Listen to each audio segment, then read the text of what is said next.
नमस्कार दोस्तों, मैं नीरज श्रीवास्तव। आप सभी लोग देख रहे हैं नियो मीडिया।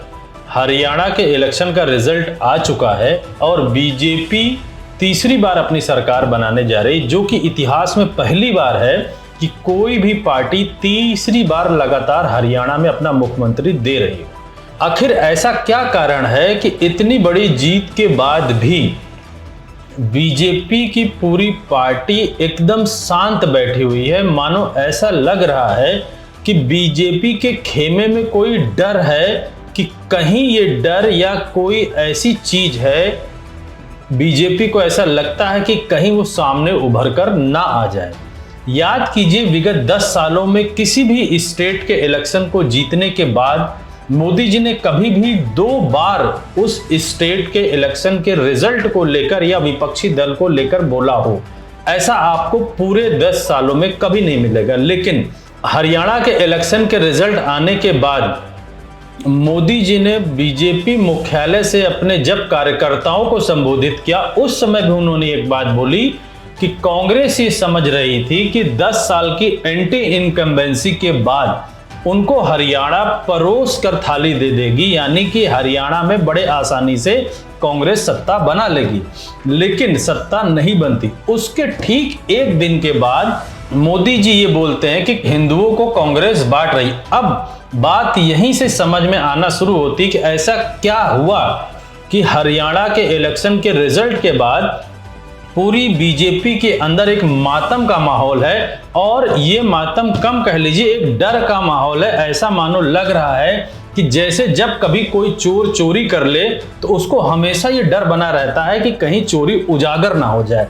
ठीक उसी प्रकार बीजेपी के अंदर भी एक डर सा माहौल है कि कहीं जो भी कुछ हुआ है हरियाणा में, जिस तरीके की घटनाएं विगत 1-1.5 महीने में हुई हैं, या वोट पड़ने के बाद और वोटिंग होने के बीच में जो भी कुछ हुआ है झोल झाल, वो कहीं सबके सामने उजागर ना हो जाए। क्योंकि याद कीजिए, वोटिंग होने के बाद और वोटिंग की गणना होने से एक दिन पहले मुख्यमंत्री बात बोलते हैं कि हमारे पास सब कुछ है और हम ही जीत रहे हैं। इतना बड़ा कॉन्फिडेंस पूरे देश में किसी को नहीं था सिवाय बीजेपी के कुछ ही चुनिंदा लोगों को। 8 तारीख को हम सरकार बना रहे हैं।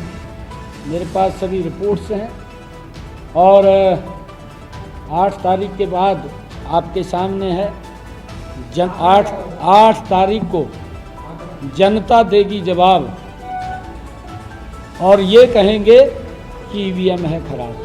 यहीं से ये बात समझ में आना शुरू होती है कि क्या इस पूरे वोटिंग काउंटिंग में भी कुछ झोल झाल है। अगर नहीं भी है तो ये समझने वाली बात है कि बीजेपी इतनी घबराई हुई क्यों है। पन्नों को जरा पलटने की कोशिश करते हैं कि क्या कारण है कि बीजेपी के खेमे में एक डर की भावना है। बीजेपी तो छोड़ दीजिए, आरएसएस के खेमे में भी ये डर की भावना है हरियाणा के रिजल्ट को लेकर।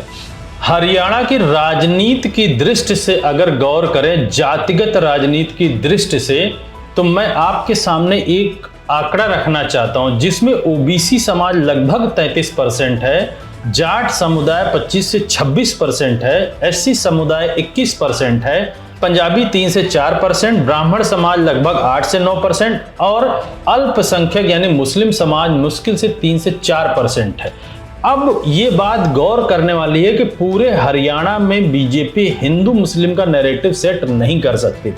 अगर बीजेपी हरियाणा हार जाती तो बीजेपी के अंदर इसी बात का डर था कि हरियाणा पूर्णतया हिंदुओं का स्टेट है और उसमें हारने का मतलब हिंदुओं के वोट में कांग्रेस की सेंधमारी। इसी बात की बीजेपी को डर थी और यही डर रिजल्ट के बाद भी है।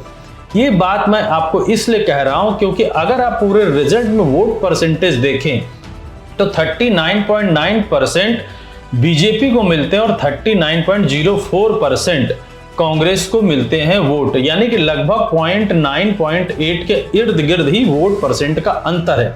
अगर आप गौर कीजिए तो 96% हिंदू हैं, जिसमें से 21% जाट है। अगर हम ये भी मान लेते हैं 21% में से आईएनएलडी और जेजेपी के जो भी जाट समुदाय के लोगों को जो वोट मिला है, वो घटा दे तो लगभग 17 से 18% वोट होते हैं। अगर हम कांग्रेस को 100% मान लें, 17-18% जाट समुदाय ने दिया है, तो उसके बाद भी लगभग 21% ऐसे समुदाय हैं जो कांग्रेस को पसंद कर रहे थे। और दूसरी सबसे बड़ी बात ये होती है कि बीजेपी का वोट परसेंट और कांग्रेस के वोट परसेंट में कोई बहुत बड़ा अंतर नहीं है। यही एक ऐसा आंकड़ा है जो बीजेपी और आरएसएस को सता रहा है, क्योंकि ये बीजेपी को पता है कि जिस तर्ज पर राहुल गांधी आज कांग्रेस की रणनीति को या भारत देश की राजनीति को मथने की कोशिश कर रहे हैं, वो आने वाले समय में बीजेपी के लिए ही घातक है। क्योंकि जो भी अल्पसंख्यक समुदाय हो, चाहे वो मुस्लिम हो, पंजाबी हो, पूर्णतया कांग्रेस का है। और हिंदू समाज में अगर कुछ वर्ग कांग्रेस के साथ जुड़ जाता तो ये मान के चलिए कि बीजेपी का सुपड़ा एकदम साफ हो जाएगा। ये हरियाणा के इलेक्शन में देखने को मिला। अगर आप गौर करिए तो यही आंकड़े जम्मू और कश्मीर में भी देखने को मिलते हैं, जिसकी वजह से वहां इंडिया गठबंधन की सरकार बनती है। यही पूरा जो आंकड़ा है, इसी बात को लेकर बीजेपी के खेमे में एक डर सा बैठा हुआ है। और पिछले 2 महीने से ये डर, अगर आप गौर कीजिए, उत्तर प्रदेश के मुख्यमंत्री ने एक बात बोली थी एक भाषण में कि बटोगे तो कटोगे। उसके बाद हमारे प्रधानमंत्री भी यही बात बोलते हैं कि हिंदू समाज आपस में बटे नहीं। आपको गौर हो तो आरएसएस के प्रमुख ने भी ये बात बोली थी कि हिंदुओं को बटना नहीं है। अब आप गौर करिए कि हिंदुओं के ना बटने के बयान को, जबकि हरियाणा में बीजेपी ने जाट वर्सेस अदर समुदाय के लोगों की लड़ाई लड़ी, वो ये प्रयास कर रही थी कि हरियाणा में जाट वर्सेस अदर हो जाए। और अगर कहीं ना कहीं गौर किया जाए तो जाट समुदाय उनको वोट नहीं किया होगा। अगर हम मान के भी चलें 3 से 4% वोट किया भी हो तो भी एक बहुत बड़ा समुदाय का घड़ा कांग्रेस को वोट करता है। और बीजेपी वहां जाट जाति और अदर जाट जाति के बीच में राजनीति करती है। अब बीजेपी खुद बोलती है कि हिंदू आपस में ना बटो, लेकिन उनके अनुसार जाट हिंदू नहीं। अगर सोचिए, यही बात बीजेपी को घर करती हुई समझ में आना शुरू होती कि कांग्रेस जिस तरीके की आज राजनीति कर रही है, उस राजनीति में कहीं ना कहीं ओबीसी समाज उसके साथ जुड़ा हुआ है, दलित समाज उसके साथ जुड़ा, और कुछ परसेंटेज आपके सवर्ण समाज भी जुड़े हुए हैं, जो कि कभी बीजेपी का कोर वोटर माना जाता था। अगर गौर करें तो 10 साल या जब से बीजेपी बनी है, ये कुछ समुदाय ऐसे हैं जो हमेशा से बीजेपी के साथ रहे, और कुछ लोगों के जुड़ने के बाद बीजेपी सत्ता में है। लेकिन अब धीरे धीरे ऐसा लग रहा है कि वो समुदाय जो हिंदू का है, जो कभी कांग्रेस का था, वो शिफ्ट हो गया था बीजेपी को, और बीजेपी के छोड़कर कांग्रेस की ओर आ रहा है। यही डर बीजेपी और आरएसएस को है, क्योंकि आने वाले 2 स्टेट के इलेक्शन भी उतने ही महत्वपूर्ण है जितना कि ये 2 स्टेट का इलेक्शन था। और इन दोनों स्टेट के इलेक्शन को देखने में ये समझ में जरूर आ जाता है कि कहीं ना कहीं कांग्रेस बीजेपी के सामने बड़ी मजबूती के साथ खड़ी हो गई है।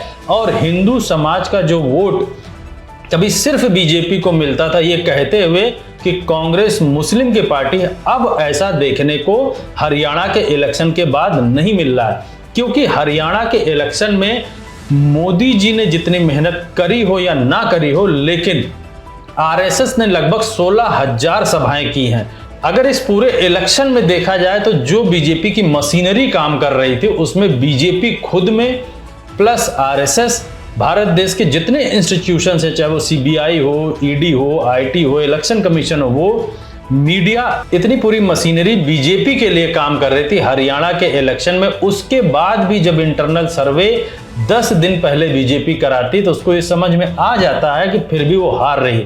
कुछ बड़े यूट्यूब चैनल्स में ये बात सुनने को मिली है कि वहां पर वोट के लिए भी पैसे दिए गए हैं, स्कूटी दी गई है, फ्रिज दी गई, यानी कि मान के चलिए जो इस तरीके के डिस्ट्रीब्यूशन है वोट के लिए, वो सिर्फ बीजेपी ही कर सकती, क्योंकि पैसा उन्हीं के हाथ में था।